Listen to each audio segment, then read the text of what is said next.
Hello hello et bienvenue dans ce nouvel épisode de Né pour vivre, le podcast des femmes libres, ambitieuses et nomades.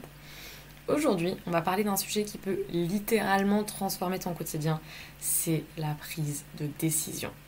Parce que ce soit dans la vie perso ou dans la vie pro-entrepreneuriale, c'est ça en fait la vie, c'est décider tout le temps. Et pourtant, c'est souvent ce qui nous fait le plus tourner en rond. Tu sais, ce moment où tu réfléchis trop, tu doutes. Tu veux faire le bon choix, mais plus tu y penses, et moins c'est clair. Et bien dans cet épisode, on va plonger dans c'est quoi qui rend une décision bonne ou pas, ce qui t'empêche de trancher et comment prendre une vraie décision même quand tu sais que t'es dans le flou et dans la peur. T'es pas née pour suivre les règles, t'es née pour créer les tiennes. T'es pas faite pour rentrer dans une case, t'es faite pour défoncer les portes. Ici, on parle entrepreneuriat, dev perso, empowerment féminin, nomadisme et liberté. Ici, on célèbre chaque fois où tu dis non à ce qu'on attend de toi et oui à qui tu es vraiment. Si t'as une ambition brûlante, un feu en toi qui refuse de s'éteindre et l'envie folle de créer une vie sur mesure, alors oui, tu es au bon endroit. Moi, c'est June Brunel, entrepreneuse multipassionnée et nomade dans l'âme. Chaque semaine, je te parle sans filtre pour t'aider à reprendre les rênes de ta vie, de ton temps et de ton business.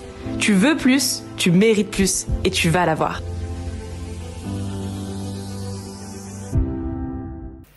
On entend très souvent que choisir, c'est renoncer. Et du coup, on se fige en fait. On veut garder toutes les options ouvertes au cas où. Vous connaissez bien le petit au cas où. Moi-même, je le connais très bien. Et il nous enferme énormément dans des situations dans lesquelles on n'a pas forcément envie d'être. On attend le bon moment, on attend le déclic, on attend le signe qui va nous aider à décider. Mais voilà, choisir, ce n'est pas renoncer, c'est avancer. Ce n'est pas une porte qui se ferme, c'est une direction qui s'ouvre justement. Et même si tu te trompes, même si après tu te rends compte que c'était pas le choix le plus optimal, eh bien ce mouvement-là, il t'aura permis quelque chose, il t'aura permis d'apprendre, il t'aura permis de sortir de l'attente. Et surtout, c'est pas en pensant que tu clarifies.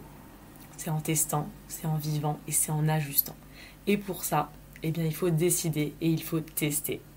Mais concrètement, il y a quand même plusieurs raisons invisibles, entre guillemets, pour lesquelles on reste très souvent coincé dans l'indécision. Et souvent, on les identifie même pas.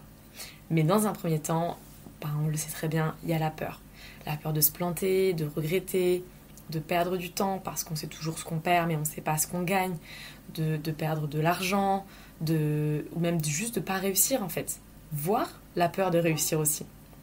Et cette peur-là, elle te pousse à choisir petit, à rester dans ta zone de confort. Et si je me plante, et si c'est pas le bon moment, tu vois toutes ces petites questions qu'on se pose, eh bien ça, ce sont des questions qui montrent que là ta prise de décision, elle est clairement dans une énergie de peur et pas dans une énergie positive.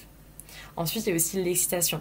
Et l'excitation, elle peut clairement influencer aussi notre prise de décision, dans le sens où tu veux dire oui à un truc qui te fait vibrer. Mais parfois, c'est pas vraiment un truc qui te fait vibrer. C'est juste un échappatoire. C'est une envie de nouveauté pour fuir l'ennui ou pour fuir l'inconfort dans lequel tu es actuellement. Alors tu te dis, allez go, ça va me rebooster. Mais en fait, est-ce que ça t'aligne vraiment ? Ou est-ce que c'est juste un shoot d'adrénaline ? En troisième temps, il y a aussi la pression extérieure. Clairement, tu choisis ce que tu crois bien, entre guillemets, aux yeux des autres. Pas ce qui est forcément juste pour toi. Si toi, tu penses prendre une décision et que tout ton entourage va t'orienter vers une autre décision, dans le sens où, par exemple, dans l'entrepreneuriat, on le voit souvent, quand tu veux te lancer ou que tu veux changer de business ou que tu as une grosse décision à prendre, ce qui va faire peur à ton entourage, tu vas être influencé par l'avis que ton entourage va te donner. C'est normal, c'est juste humain. Mais du coup, tu n'es plus dans ta propre décision, tu es dans la décision que les autres auraient prise par le biais de leur peur à eux. Donc là, du coup, c'est vraiment la pression extérieure qui t'écrase et qui te pousse à prendre une décision qui n'est pas forcément la tienne. Alors tu dis oui à un projet, à une collaboration, à une offre, pour faire bien, pour pas décevoir, pour ne pas passer à côté, entre guillemets. Et c'est pas du tout les bonnes raisons de prendre une décision. Enfin, il y a aussi la fatigue. Car oui, clairement, quand t'es crevé, tu décides depuis la survie. Tu choisis ce qui éteint le feu et pas forcément ce qui va servir ta vision derrière. Et dans cet état-là, ton système de décision, il est dans le brouillard. Là, il est dans le flou. Tu sais pas forcément vers où cette décision va t'emmener, tu sais juste qu'elle va te sortir de ta situation actuelle dans laquelle t'es crevé et tu te dis « Ok, ça me va ». Mais alors maintenant, comment tu fais pour décider vraiment ? Maintenant qu'on voit, qu'on le sait, ce qui peut influencer justement notre prise de décision, comment tu vas décider vraiment de façon alignée ? Quand je dis décider de façon alignée, je ne dis pas décider parfaitement, parce qu'il n'y a pas de décision parfaite, on le sait, mais de façon assez solide pour pouvoir marcher et avancer avec cette décision. Alors voilà les 4 questions que je me pose ou que je pose à mes clientes quand on est dans le brouillard et qu'on doit prendre une décision. Dans un premier temps, qui parle en moi ? Est-ce que c'est la toi qui est posée, qui est lucide, qui est connectée à sa vision ? Ou est-ce que c'est la version de toi qui est stressée, qui est fatiguée, qui est dans l'urgence, qui là est en train de prendre la décision ? Parce que si c'est le stress qui hurle, il vaut mieux respirer et y revenir plus tard. Alors que si tu comprends, que tu sais que c'est toi vraiment qui veux prendre cette décision et avec laquelle tu es aligné, dans ce cas-là, vas-y, go. Dans un second temps, est-ce que ça m'aligne avec la femme que je veux devenir ? Donc tu peux te demander, si je choisis ça, est-ce que ça me rapproche ou ça m'éloigne de ma vision à long terme ? Exemple concret, si tu veux un business qui soit aligné avec ton mode de vie, qui soit un peu un slow business, où tu travailles pas trop et qu'on te propose une opportunité qui te demande de travailler énormément, même si ça peut être une belle opportunité, est-ce que ça te rapproche de la femme que tu veux devenir ? Bien non. Donc même si c'est une très belle opportunité, tu peux la refuser et là, ça restera aligné avec toi. Donc même sans avoir tous les éléments, tu sens si c'est un oui qui fait peur ou si c'est un non qui soulage. Tu vois ce que je veux dire ? Dans un troisième temps, tu peux te demander, est-ce que je choisis par élan pour éviter une douleur ? Est-ce que je choisis là parce que j'ai vraiment envie d'y aller ou parce que je veux éviter de rester là où je suis ? Parce que je me sens inconfortable là où je suis, parce que je suis fatiguée, parce que je suis dans le brouillard, parce que juste j'ai des doutes. Et là, la nuance, elle est selon moi, elle est vraiment énorme. Parce que dans le premier cas, tu prends vraiment une décision avec tes tripes, tu vas prendre une décision qui est pertinente, qui est sensée par rapport à toi, à ton alignement, à là où tu veux aller. Et dans le second cas, comme je te disais avant, on est clairement dans le cas de la peur, de l'excitation, voire même de la fatigue. Et c'est pas comme ça que tu prends une bonne décision. Et dans un quatrième temps, et si je me trompais, est-ce que je pourrais réajuster ? Ça, c'est une excellente question à se poser parce que très souvent, on pense que, comme on nous l'a toujours dit, choisir, c'est renoncer. Donc, on pense que quand on fait un choix, on ne peut pas forcément revenir en arrière, que c'est fini, que ce choix est définitif et que du coup, ça nous fait douter. Mais si aujourd'hui, là, tu te trompes, est-ce que tu peux réajuster ? Dans la quasi-totalité des cas, oui, tu peux réajuster. Donc voilà, spoiler, tu vas pas te planter. Il y a vraiment des fois, même beaucoup de fois, où tu peux réajuster. Exemple, si tu décides de partir à l'étranger et qu'en fait tu te sens pas bien, tu peux revenir. Voilà, il y a toujours un retour en arrière qui est possible. Donc ce qui compte, c'est aussi ta capacité à ajuster et pas toujours à deviner juste avant la prise de décision. Mais globalement, la posture que tu dois garder après la prise de décision, elle est tout aussi importante que la décision que tu prendras en elle-même. Ce qui compte, c'est pas juste la décision, c'est aussi la posture avec. Pourquoi ? Parce que est-ce que tu vas passer 3 semaines à douter, à regretter, à recalculer, ou est-ce que tu vas avancer, apprendre et ajuster après ta décision ? Parce qu'une décision, ça ne se valide pas forcément en amont. Ça se valide aussi en avançant avec cette décision. Parce que si tu veux de la certitude, je vais pas te mentir, t'en auras pas.